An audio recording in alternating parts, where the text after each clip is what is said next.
Brenner Salvage Yard, Norfolk. Tuesday, just past noon.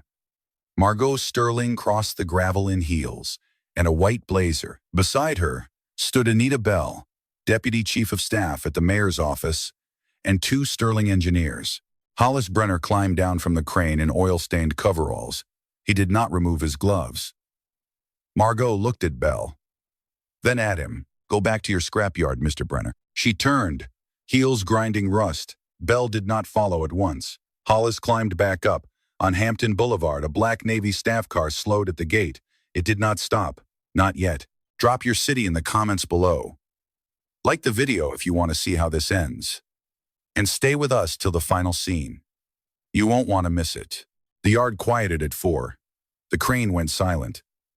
The afternoon shift drove out one by one in pickups patched with primer. Hollis Brenner stayed behind to finish the Tuesday inventory on a clipboard, the way he finished it every Tuesday. He marked each pulled section with a small clean check. He had been told 3 hours earlier to go back to his scrapyard. He had not answered. He had returned to the crane and finished the lift. The words had stayed where she dropped them. He had walked past them on his way to the inventory shed and on his way back. They had not made him slower or faster than he already was. At 4:30, he locked the gate and drove the truck north to Willoughby Elementary. The afternoon was warm. He pulled to the curb 3 minutes before the bell. Wren came out with her backpack bouncing and a folded paper in her fist. She climbed into the cab on her own. "Miss Lynn read us a book about brown pelicans." "Did she?" "They dive. They eat. They don't waste anything." "That sounds like a useful bird." She unfolded the drawing on her knees. The bird's beak was as long as its body. "Daddy, what is a scrapyard?" He looked at her. She was tracing the outline of the wing with her finger. "A place where things that broke get a second life." "That's a good place." "It can be." They stopped at the yard for 10 minutes so he could sign a delivery slip. Wren wandered along the fence line and found a small piece of brass in the dust. She put it in her pocket. She did not see the white business card lying on the cinder block step by the office door. Hollis saw it. He bent down, picked it up, and put it in his shirt pocket without comment. At home in Willoughby Bay, he heated the casserole his uncle had left for him on Sunday. Bram Brenner came over at 6 with a paper bag of tomatoes from his back porch. Bram was 71 and the cancer in his lungs had taken most of his weight. But he came to dinner every Tuesday because he believed a girl Wren's age needed a third chair at the table. "How did the day go?" Bram said. "It went that bad. A woman came to look at the yard. She did not like what she saw." Bram chewed slowly. He did not press. "People don't usually like what they don't understand, son. You know that better than most." Hollis did not answer. He cut another piece of casserole for Wren and slid it onto her plate. Wren told Bram about the pelicans. Bram listened. After dinner, Wren brushed her teeth and asked for the pelican book from the library. Hollis read her 2 pages. She fell asleep on the 3rd. He stood in the doorway for a minute, looking at her in the half-dark, the drawing on the nightstand under a stone she had brought home from the spit a year ago. When he came back to the kitchen, Bram was at the door with his coat on. They did not say goodnight. Bram tapped the door frame twice on his way out. An old habit from the yard. Hollis listened to the truck pull away. He washed the dishes. He turned off the porch light. He sat at the kitchen table with his hands folded for a long time, listening to the dish soak in the sink, the tick of the clock above the refrigerator, and the slow breath of his daughter in the next room. He set the business card on the table. Sterling Maritime Solutions. Margot Sterling, Chief Executive Officer. He looked at it once and turned it face down. He went to bed at 10. He did not check his phone. Margot Sterling drove south on Hampton Boulevard at 8:55 Wednesday morning, with a folder in the passenger seat. Her father had taught her, a long time ago, that if you turn a man down, you turn him down to his face. She had a formal audit to deliver in person. She had not slept. She turned in through the open gate of Brenner Salvage Yard and parked beside Hollis's truck. He was at the south fence, marking hull sections with white chalk. He looked up when her car door closed. He did not greet her.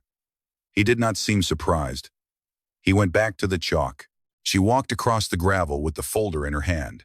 Mr. Brenner, I came to deliver the formal audit in person. Sterling Maritime will not be moving forward. I felt you deserved a face, not an email. He took the folder. He did not open it. He set it on the hood of his truck. Thank you, Miss Sterling. That was all he said.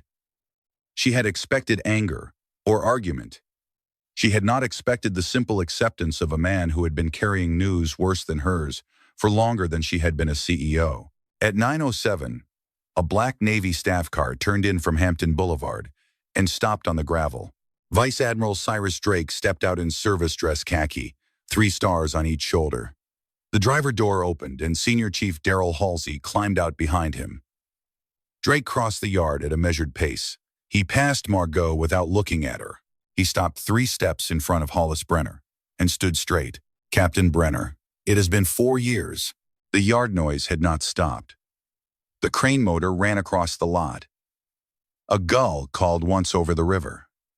The staff car ticked as it cooled on the gravel. Hollis pulled off his work gloves 1 finger at a time. He laid them on the hull section. He did not salute. He stood the way a man stands when he is no longer required to. Sit. Margot had not moved. The word captain was sitting in the air between them, and she did not yet know what to do with it. Drake spoke loud enough for her to hear. I came to ask you to do a job. The Navy is preparing the sensitive system recovery on USS Halpern in Philadelphia. We need 3 civilian salvage partners with secret clearance and hull integrity experience. Yours is one of 3 yards on the East Coast that qualify. I came to ask you in person. Hollis listened without moving. Drake turned then, for the first time, and looked at Margot Sterling. Miss Sterling, Captain Brenner pulled your father out of 55-knot winds off Nantucket Shoals in 2014. He was a lieutenant then. He had the con of a destroyer in seas that should have broken her. 12 people came home. Your father was one of them. Margot did not speak. Behind her eyes, the words from yesterday played again in her own voice. Go back to your scrapyard, Mr. Brenner. Hollis turned back to Drake. Sir, I appreciate the visit. I am not coming back. Drake nodded. He did not argue. He reached into his breast pocket and took out a card. He placed it on the hood of Hollis's truck, beside the manila folder Margot had set there minutes earlier. My door is open, Captain. It always will be. He turned and walked back toward the staff car. Halsey was already at the driver's door. Before he opened it, Halsey stopped beside Margot. He spoke low, almost into the engine noise. Ma'am, what he carries he doesn't tell people. Don't ask him about his wife. The door closed. The car rolled out of the yard and turned south. Margot stood on the gravel and did not move. The wind off the Elizabeth River carried gull cry and the smell of cut steel. She had not known he was a captain. She had not known he had been a lieutenant who had saved her father's life. She had not known he had a wife. Across the yard, Hollis put his gloves back on and went back to the hull. He did not look at her. He did not look at the card on the hood. He worked because work was what he did at 9:07 on a Wednesday in June. At 9:42, she called her father from the parking lot of a gas station on Hampton Boulevard. She did not trust her voice in a building. Tell me about Nantucket. Hugh Sterling was silent for a count, then began. It was March of 2014. The Atlantic tender lost main propulsion in a nor'easter off the shoals. We were drifting toward rocks. We were taking water through a cracked weld at the stern. We sent a mayday. The closest Navy asset was the destroyer Hawthorne. Captain Brenner was a lieutenant. He had the con. He brought a destroyer into seas that should have broken her, in 55-knot winds, and held her bow to the wind for 40 minutes, while his crew put a line on us. There was a chief at his shoulder who told me later it was the finest piece of ship handling that Chief had seen in 26 years at sea. 12 men came home. I am one of them. I would not be alive to build Sterling Maritime if he had stayed in the harbor that night. Margot, you owe him an apology. Not on paper. In person. With coffee in your hand and your head where it belongs. She drove to the commissary on the base where her father had bought their household coffee for 30 years. The clerk recognized the name on her credit card. He brought down a tin from the back shelf. Navy blue label. The blend her father had carried home in plastic bags through the 90s. At 3:15, she returned to Brenner Salvage Yard. She did not call ahead. She filled a steel thermos in her car and walked across the gravel and set it on the hood of his truck. My father said you would remember the brand. Hollis looked at the thermos for a long time. He picked it up. He unscrewed the cap. He poured into 2 paper cups from the office shelf and held one out to her. They sat on the cinder block step in front of the office. They drank the coffee. Bram Brenner walked past on his way to the gate, and when he saw Margot on the step, he nodded once. It was the first time she had been seen by a man in that yard. Wren came out of the office with a stone crab in her cupped hands. She knelt beside Margot to show it. Margot knelt back, in her boots and her newer blazer, and looked at the crab without touching it. Are you the lady from yesterday? Yes. Daddy didn't say anything bad about you. Margot did not answer. She did not know what an answer would mean. Wren took the crab back to the spot under the office step where she had found it, set it down carefully, and watched it scuttle into the seam between 2 pieces of plywood. Then she went back inside. Later that evening, after Margot had driven home and turned off her phone, Drexel Vance called her cell. She did not answer. He left a voicemail that was friendly and short. He invited Sterling Maritime to join the conversation on a project he was assembling. He called it the Elizabeth Riverside Renaissance. He said he would send the prospectus. The prospectus arrived at midnight. She opened the PDF at her kitchen counter in her bathrobe, with a glass of water in her hand, and the glass slipped a 1/4 inch when she saw what was in the center of the map. Brenner Salvage Yard. The full 8-acre parcel, marked for rezoning to mixed-use residential. Anchor lot of a $42 million development. She did not call anyone. She did not sleep. By morning, she had a list. She called Anita Bell at her office at 7:20. Anita, I need you to pull every land transfer in Hampton Roads for the last 36 months. Cross-reference Vance Waterfront Holdings and any LLCs that share registered agents. There was a pause on the line. Margot. That isn't a standard records request. You saw what I did on Tuesday. I am trying to undo it. Help me. A longer pause. One favor. Use it well. The records came in by encrypted email at 4 that afternoon. Margot laid them out on her kitchen table and worked until midnight with a yellow highlighter. She drew lines in red between each shell company and its registered agent. The agent's office was a strip mall storefront in Virginia Beach, between a tax preparer and a dry cleaner.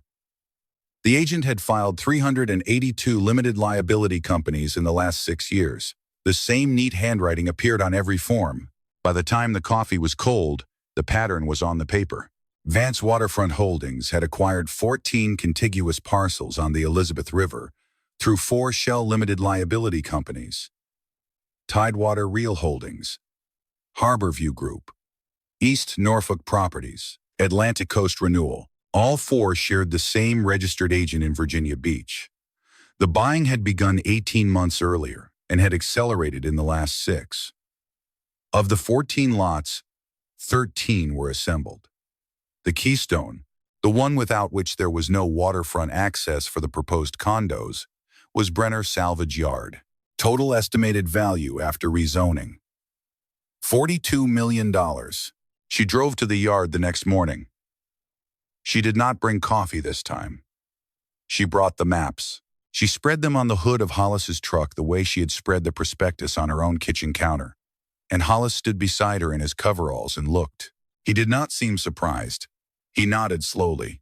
Drexel Vance has been trying to take this yard since 2022. He just could not say why. Why does he want it? Old story. I told it once. I will not tell it twice. He did not look up from the map. She did not push. Wren came out from behind the office with a white scallop shell. She held it out to Margot without explanation. Margot took it and put it in the pocket of her blazer. She did not know what else to do with it. Hollis watched his daughter hand something to this woman for the 3rd time. He said nothing. That afternoon, Halsey came by with a foil-covered dish from his wife Marjorie, striped base.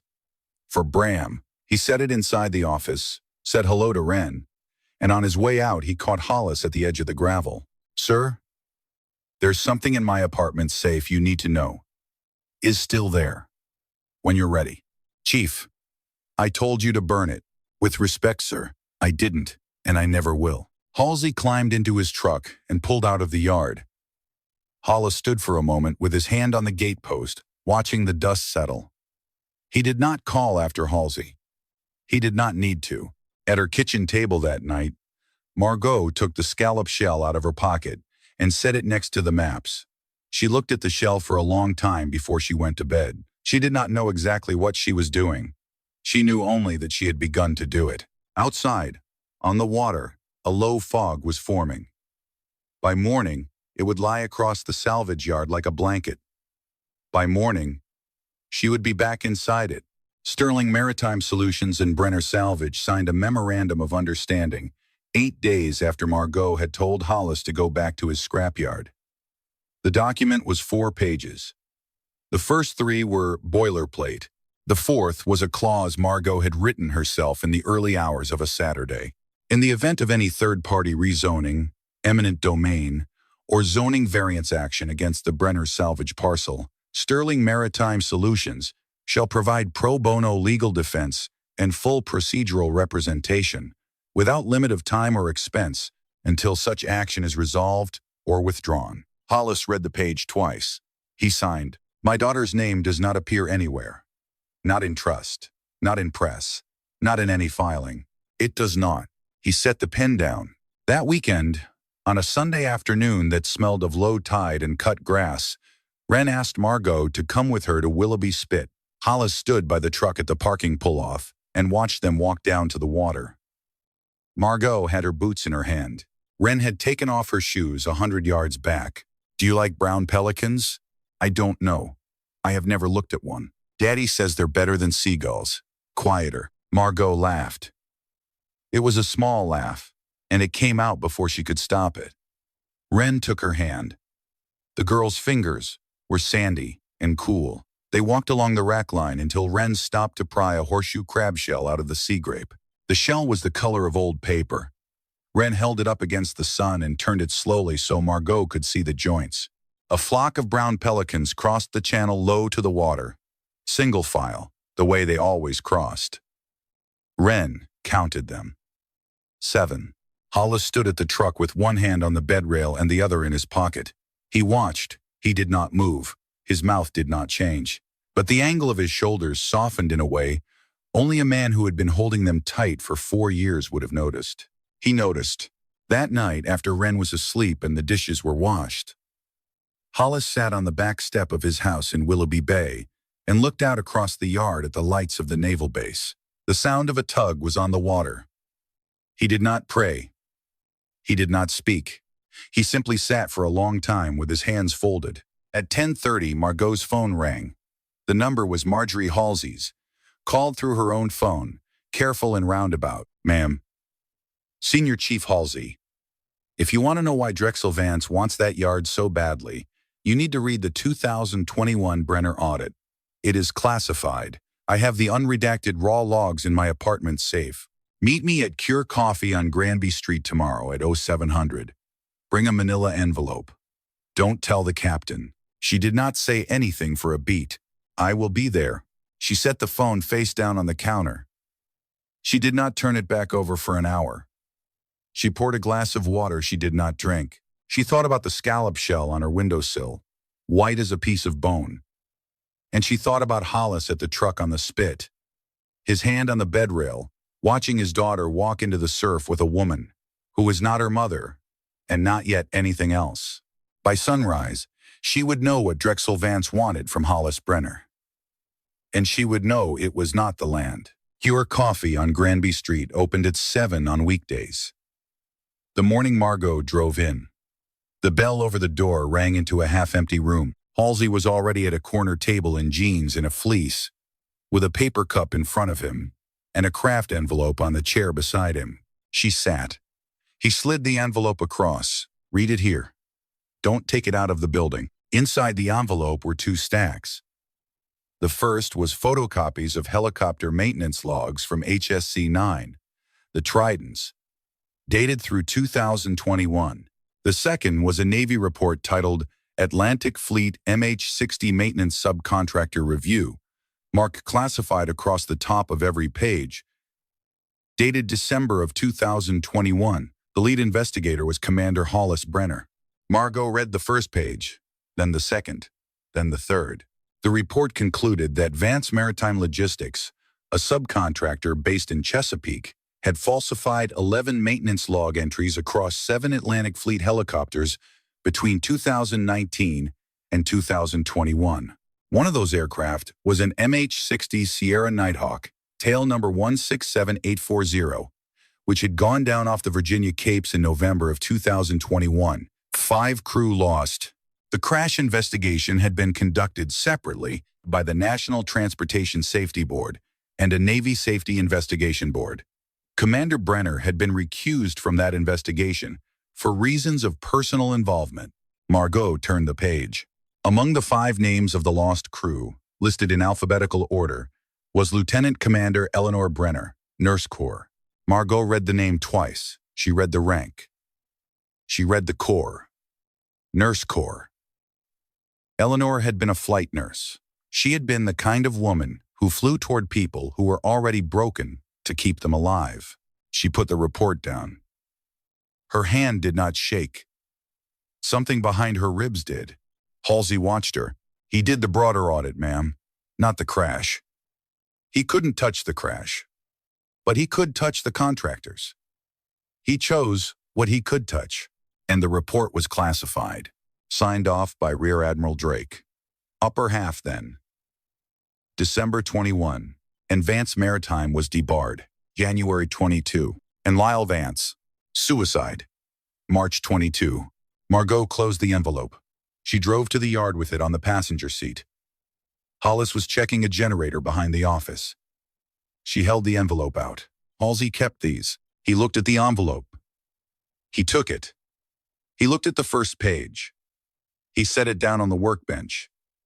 Without finishing. I told him to burn it. Why didn't you fight to publish it? He looked at her for a long count. Eleanor was not going to come back either way. Wren was 4. She needed a father, not a man at hearings. The next words came out before Margot had planned them. They came out as a question because she did not yet have the right to make them a statement. There is a public hearing on your parcel in 8 days. When did you find out? 52 days ago. You did not tell me. I told you the day we met. I chose not to fight. She did not raise her voice. She did not have to. You are going to fight now. And so am I. He looked at her. Then at the envelope on the workbench. Then back at her. He did not say yes. He did not say no.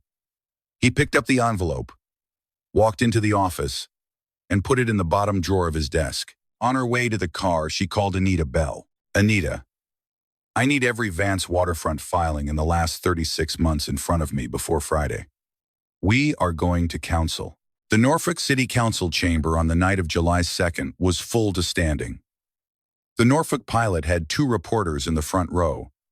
A camera crew from Wavy had set up beside the second column. Anita Bell sat in the back, in a Navy suit, with no notebook. She had not announced she would be there. Hollis Brenner wore a gray-collared shirt and dark slacks.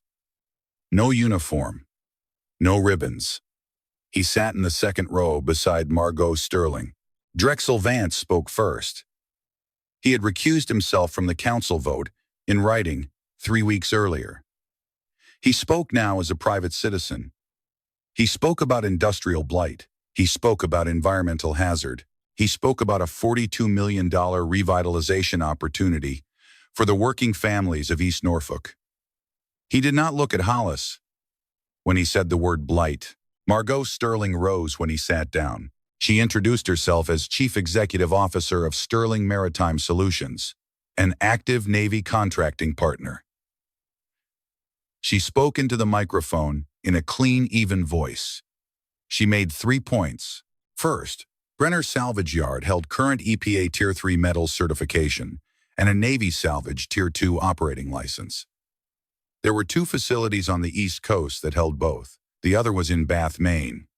The parcel under discussion was not blight. It was a strategic asset. Second, she held up a one-page schematic. Vance Waterfront Holdings had assembled 14 contiguous parcels through 4 shell limited liability companies, sharing a single registered agent in Virginia Beach.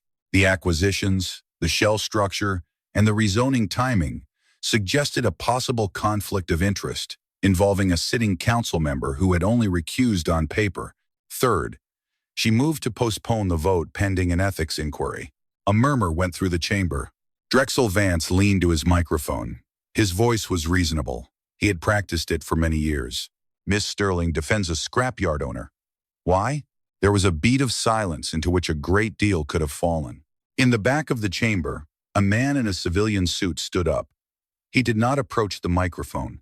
He simply stood, hands clasped in front of him. The pilot reporter in the front row turned, recognized him, and wrote one line in her notebook. Vice Admiral Cyrus Drake. Vice Commander. United States Fleet Forces Command. Anita Bell in the back did not stand. She did not have to. Drexel Vance lost his rhythm. He shifted the paper in front of him. Hollis Brenner stood up. He did not approach the microphone for several seconds. When he spoke from where he stood, with both hands on the back of the bench in front of him. My wife flew helicopters into weather that would have grounded most pilots. She did not die because she was unlucky. She died because someone falsified a logbook. I wrote the audit that proved it. The Navy chose to classify it.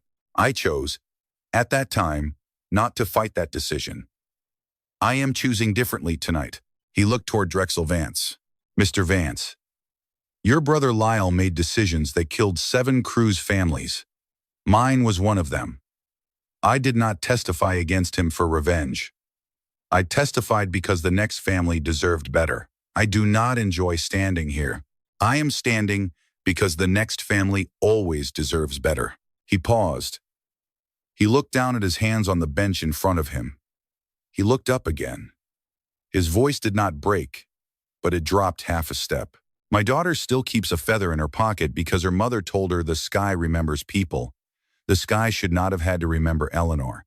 It should have brought her home. The chamber was very quiet. The council voted to postpone the rezoning indefinitely and to open an ethics inquiry into Vance Waterfront Holdings. The Norfolk City Ethics Committee announced its investigation on a Friday. The Norfolk pilot ran the shell company's schematic on the front page above the fold the following Sunday. By Tuesday, Drexel Vance had resigned his council seat. The statement said, family reasons. The next morning, the yard was wet with river fog. Margot drove out at 6:30 and parked behind Hollis's truck. She did not know what she had come for. She came anyway. He was in the office, pouring coffee from an enamel pot into a beat-up metal cup the color of a tarnished spoon. He poured a second cup and held it out without looking up. She took it. The cup was warm. The morning was cool. They stood at the office window and did not speak for a long minute. Outside, Wren came down the gravel path with something cupped in her palm. She pushed the office door open with her shoulder and walked straight to Margot. She opened her hand, a white gull feather. Clean as paper. Daddy says these mean luck. Mama said they mean the sky remembers you.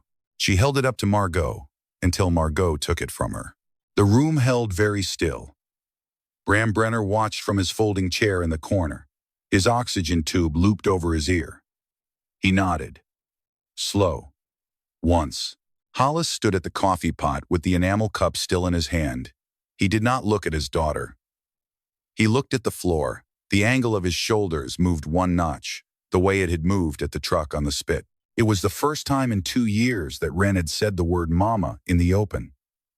The first time, since the helicopter, that the kitchen of her childhood had returned to the room she stood in. Margot put the feather in the inside pocket of her coat. She did not trust herself to put it anywhere else. That afternoon, Hollis's phone rang. Vice Admiral Drake was on the line from the Vice Commander's office at Fleet Forces. Captain, I am calling to offer you a civilian advisor position with Eastern Surface Operations Recovery. You will not wear a uniform. You will not deploy. You will share what you know on the work we have coming." Hollis listened, and, "Captain, I am calling to tell you something else. I was the officer who signed the classification of your audit in December of 2021. I told myself it was protecting active programs. I was protecting my own decision-making. I was wrong. I am not asking you back because the Navy needs you. I am asking because I owe you the chance to come back on your terms." Hollis was quiet for a long count. "Sir, I will think about it, not for the Navy, for Halsey. He kept the file when I told him to burn it." "Understood, Captain." That afternoon, Bram was admitted to Centera Norfolk General. The doctor in soft tones said 2 to 3 weeks. Margot came to the hospital that night. She did not say much. She sat in the chair beside Bram's bed, and she sat for a long time. She had brought a thermos of soup from a diner on Granby Street that Bram had liked when he was younger. He took 2 spoonfuls and laid the rest down. In a thin voice, he told her that her father had been a lieutenant on the Mason in the 70s when Bram had been a yard foreman on the same waterfront, and that the world had a way of folding itself back into the same shape twice if you waited long enough. Hollis watched her sit, and he did not say anything either. Hollis Brenner accepted the civilian advisor position with Eastern Surface Operations Recovery on the 1st of August. He did not put on a uniform. He kept the yard. He drove to Fleet Forces twice a week. The rest of the week he was in coveralls. Sterling Maritime Solutions and Brenner Salvage signed their full partnership agreement for the USS Halpern Sensitive System Recovery on the same day. The contract was 31 pages. The 32nd page was a rider Margot had written in pencil first and then in ink. The Wren Eleanor Brenner Educational Trust, 4% of net annual profit in perpetuity, to be split between an educational fund for Wren Brenner and scholarships for 5 children of Norfolk Naval Station personnel each year. The trust documents listed the full middle name, Eleanor, for the first time in any legal filing in 4 years. Hollis read the rider. He set the pen down. He did not pick it up for nearly a minute. Then he signed. Eleanor would have signed this herself. He said no more. Bram Brenner died at Centera Norfolk General 12 days later. It was a Sunday morning, quiet. The kind of dying that has had time to prepare itself. The funeral was held at St. Mary's on Chapel Street, East Norfolk. The church was small and full. Halsey, Fi, and Marjorie were in the 3rd pew with Kayla. Anita Bell came in late and stood at the back. Drake did not come. He sent a letter that Hollis read alone on the porch the next morning and did not show to anyone. Hugh Sterling came down from Virginia Beach for the service. He stood in the back of the church beside his daughter. After the burial, in the parking lot behind the church, he walked over to Hollis and held out his hand. They shook for a long count. "Captain, sir." That was all that was said. It was enough. Bram's will, simple and short, transferred Brenner Salvage Yard in full to Hollis Brenner. He inherited the office, the cranes, the 8 acres along the Elizabeth River, the books in the desk, and the framed photograph on the wall of the office, showing his father in 1978, standing on the deck of a tugboat with a wrench in his fist. The following Friday, the Halsey family came to dinner at Hollis's house in Willoughby Bay. Marjorie brought a casserole. Kayla brought a deck of cards and a small stuffed dog.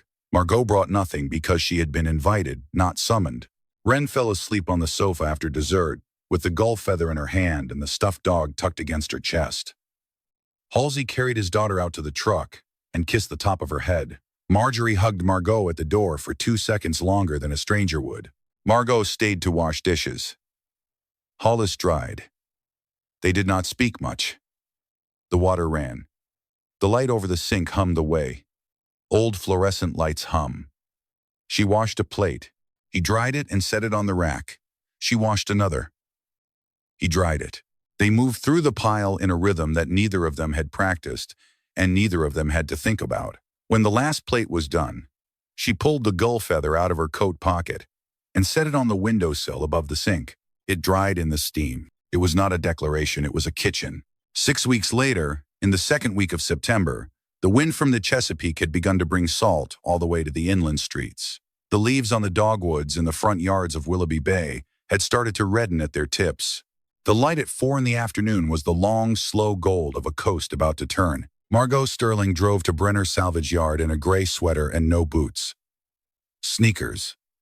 She parked beside Hollis's truck and walked through the gate without calling ahead. By now, she did not need to. Hollis was at the dock at the back of the yard, where the gravel ended and the planks began. He had a length of frayed line in his hand. Wren stood at his hip in a denim jacket. He was teaching her how to tie a bowline. Rabbit comes out of the hole. Around the tree. Back down the hole. Wren tied it, wrong on the first try. He showed her again. She tied it. Right on the second try. She held it up for him with both hands, and her face was as proud as any face Margot had ever seen on a child. There you go. He let her try a third time. She tied it again, faster, surer, and held it up. Hollis took the rope, untied it, and handed it back. He nodded once. Wren tied it a fourth time, each loop a little tighter than the last. He looked up then and saw Margot at the edge of the planking. He did not say anything. He held out his hand. She walked over. The three of them went out to the end of the dock. Low tide, late afternoon. The river going gold and quiet. Wren ran ahead to look for shells in the exposed mud. The water made the small, slow sound that the Elizabeth River makes when it is not in a hurry. Hollis stood beside Margot. He did not turn to look at her. He looked across the water. You once told me to go back to my scrapyard. You did. And I came with you. He let the silence sit. It was the kind of silence that had room in it. After a while, he reached out and touched the back of her hand with the back of his. Just that. The lightest of contacts, the smallest of consents. Down at the mud line, Wren held up a clamshell as long as her forearm and shouted something neither of them caught. In an office on Norfolk Naval Station that same afternoon, a mail clerk delivered a manila envelope to the vice commander's outer office. The envelope had no return address. Inside was a single 5x7 photograph. Hollis Brenner, Wren Brenner, and Margot Sterling at the end of a wooden dock at low tide, with the river behind them. Vice Admiral Cyrus Drake took the photograph into his inner office. He looked at it for a long minute. He set it on the corner of his desk, beside the older photograph of the commissioning of USS Sentinel in 2018, with Commander Hollis Brenner at the lectern in dress blues. He stepped back. He looked at the two pictures together. He did not salute. He bowed his head. One small movement, and then he went back to work. He had gone back to his scrapyard. She had been the one who came with him. And for the first time since the sky took Eleanor, the silence in the yard was no longer empty.